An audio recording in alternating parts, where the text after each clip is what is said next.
G'day my fellow media collectors and welcome to the Comic Book Movie Collector's Guide. I'm your host Troy and this is your show about collecting all things superhero cinema. And today we are going to review Howard the Duck on DVD, and we're going to try and answer the question, is this movie the lame duck everyone says it is? Ooh.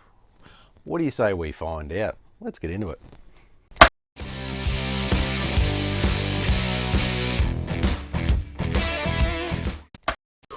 Meanwhile, at the Hall of Justice, the Super Friends are reviewing Howard the Duck, a live-action superhero comedy movie with a runtime of 111 minutes.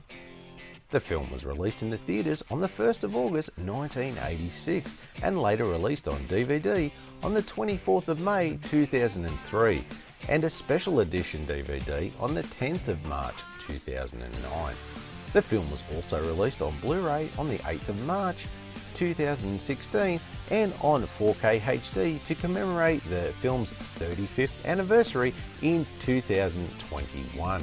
It was written by Willard Huyck and Gloria Katz, with it directed by Willard Huyck. The film was produced by Lucasfilm, with it distributed by Universal Pictures. In the years since it was released, it has been considered by many as among the worst films of all time, but it has also developed a cult following amongst some fans. Okay, so if we look at the cover, I got the special edition release and I don't mind it. It's very basic, and the premise of the thing was, if I remember rightly, it's more so to not show Howard because of how bad Howard looks. So he's in this egg. It's to try and get people sucked in to go check it out, because if you saw a picture of Howard, you probably wouldn't go see the movie. Anyway, so on the side, that doesn't look too bad. You do notice it on your shelf. It's not bad at all. And on the back, not a bad job actually. I don't mind it. It's got a nice look to it and covers everything you need. Very good indeed. Now to the disc, and a disappointment. It's just a blue disc, nothing else. No photo, no nothing. And you know me, I love a good picture disc, and unfortunately this is about as plain as you're going to get, and nothing else inside. No real surprise there. Overall, look, I actually don't mind it. And you've probably seen like 1,000 covers go past there at the moment. There are a few out there to pick from. But yeah, not bad. I don't mind it. Is it great? No. Does it do the job? Yeah, it does. So with that, I'll probably give it a 6 out of 10.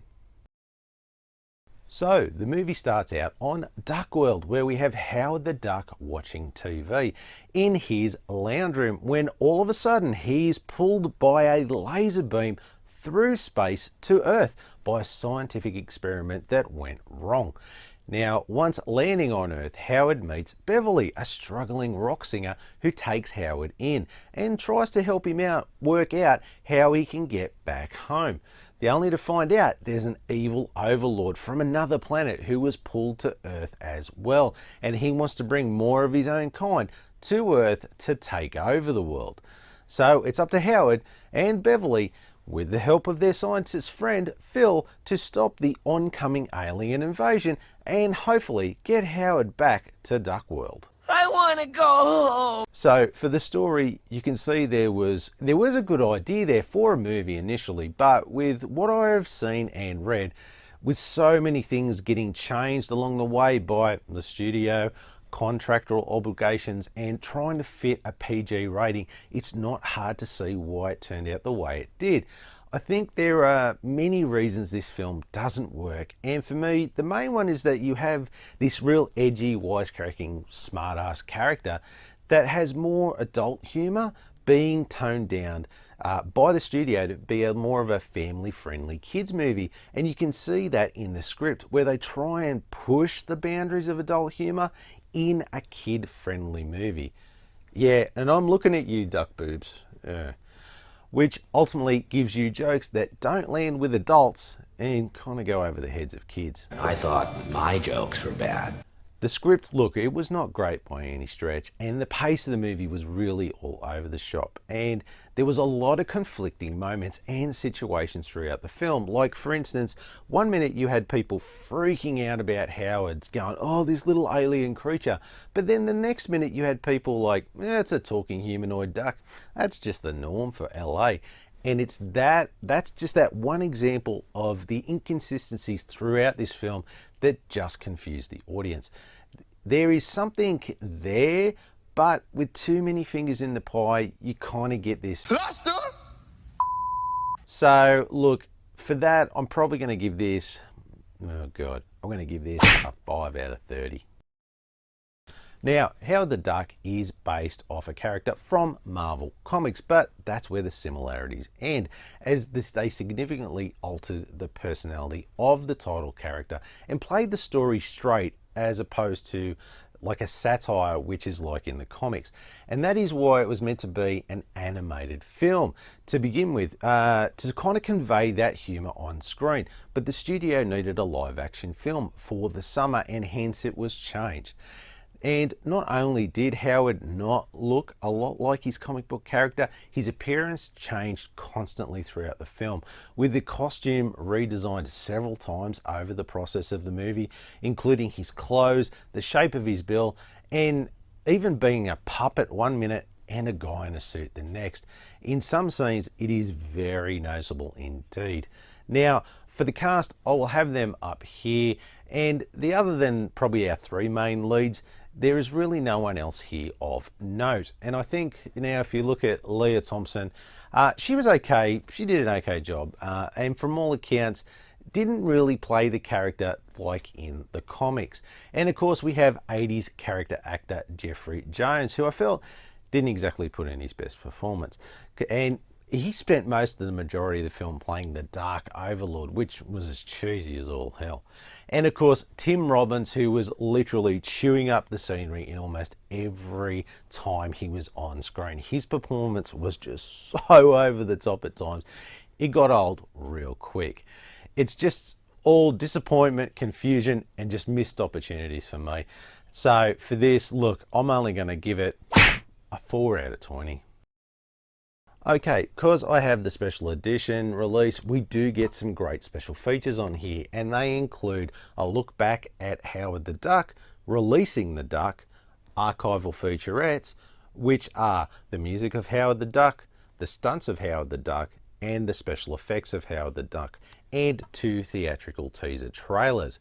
Now, the look back and the Releasing Duck featurettes really give you a great insight into why this movie kind of turned out the way it did, with a mix of some really honest opinions about its failures, but then on the other hand there are some fake ones too about how it was ahead of its time bullshit. Yeah, no, it wasn't. I feel like they were trying to convince themselves more than they were trying to convince us. But not convincing enough. The archival featurettes were a great time capsule of people talking up how big this movie was going to be. It was going to be that year's blockbuster.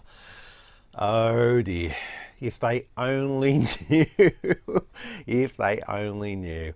And like, you got to appreciate their optimism in those clips. So I have to admit, this is probably one of the redeeming features of this DVD, is there are some great featurettes on here to watch about it. So look, I'm going to give this an 8 out of 10. Now, the critic score came in at 14% and the audience score was 38%. It's a terrible score from both sides of the fence, but it's deserved too. So look, no real surprise there. Some of the reviews are just plain savage, but some do address the issues the film has, like this one here that I'm going to put up. I feel like I agree with this one the most, and that is that the film doesn't know if it's for kids, teens, or adults, because I don't even think the movie knows who it's for. No one knows, Chris. No one knows. So look, anyway, if we round it out, we're going to get a score of, 3 out of 10.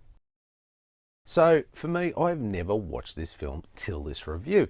I've kind of avoided it for many years, and I kind of missed it when I was a kid, back in the day when it first came out, and I've had no real interest or desire to see it like later on in life either, but I did know about its reputation as being one of George Lucas's worst movies. But now doing this show, I felt it was time for me to bite the bullet and see what the fuss was about. And yep, I do see why people do not like this movie at all. Because this is the worst thing I have ever seen. Now, look, do I think it's terrible? No, not really. I've seen a lot worse out there, that's for sure. But am I saying they did a good job? No, don't get me wrong. I'm not saying that either. But for me, it really reminded me a lot of what those mid-80s movies were like, in a kind of very similar vein. It's pretty evident that they wanted to make something true to the character, but due to the forces that be, it ended up being a mess of a film. Look, at the end of the day, it was pretty friggin' boring, that's for sure. The tone and the pacing was a mess, and it was not funny by any stretch. Hell, I didn't even get one chuckle.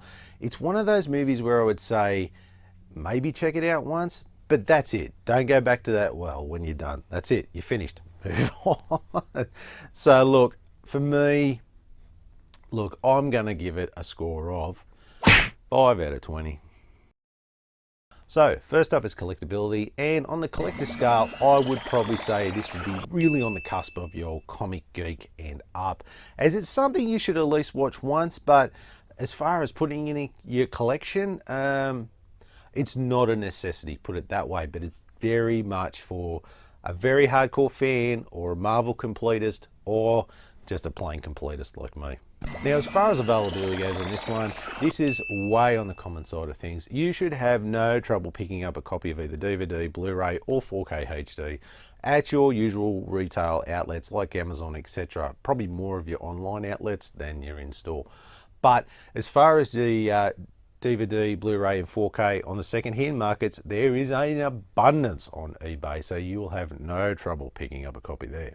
Now, as far as your average price goes, you are looking at somewhere between about the $10 to $32 mark for DVD, depending on which version you get, either the normal or the special edition. Now, for the Blu-ray, you are probably looking at about $17 to $46, and if you're going for the 4K end of things, it is around the $40 to $75 mark as of this video. Now, for the final score, we get a grand total of 31 out of 100. Well, I am surprised we did get over 30, but that was because of the special features. That really helped the score bump up. But as far as the movie, yeah, that didn't help much. So look, we asked the question, is this movie the lame duck everyone says it is? Of course it bloody was. This was one of the worst comic book movies I have seen to date. And it is a shining example of when a studio gets involved in the making of a movie. You know what you usually get? A worthless pile of shit. So, if you like this video, I've got some more reviews for you right there. Or maybe you want to see some of my collection updates. Hey, got you covered too. Why don't you click that one there? And of course, don't forget to do the most important thing. Throw me a bat like. Don't forget to hit that subscription button on the way out. Thanks again for watching, and I'll see you next time.